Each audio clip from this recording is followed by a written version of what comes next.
የሰው ልጅ ትህትናው መሰላል ሆኖ ወደ ሰማይ ያወጣዋል ይላል። ትህትናው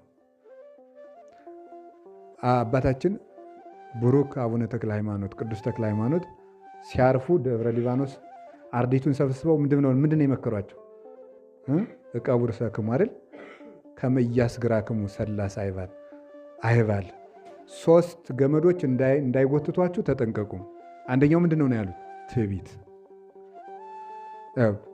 3 ገመዶች ጎትተው እንዳይጥሏችሁ ተጠንቀቁ። አንደኛው ምንድን ነው ያሉ? ትዕቢት።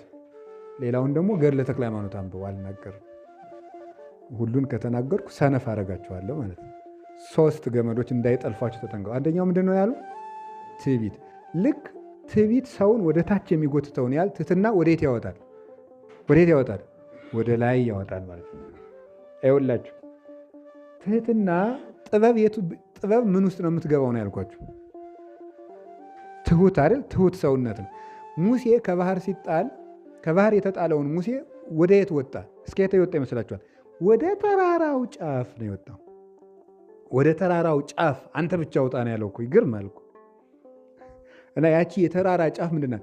የሰው ልጅ ሊደርስባት የሚገባት ታኦሪያ ወይም ደግሞ ምንድን ነው ተሰጥሞ ብርሃን የምትባለው ከእግዚአብሔር ሱታፌ ማግኘት ናት። ያችን ያገኛት ሙሴ በትህትናው፣ በቅንነቱ፣ በየዋህነቱ፣ በመቅናቱ ነው። ያቺ ደግሞ ከእግዚአብሔር ጋር ወደ እግዚአብሔር ያደረሰችው ልልና በእግዚአብሔር ተሰውራ ያለችው ጥበብ ምን አለችት? ገለጠችለት። አሚያ ይትወሃቦ አእምሮ ምስጢራት ህወሓት ብሏል።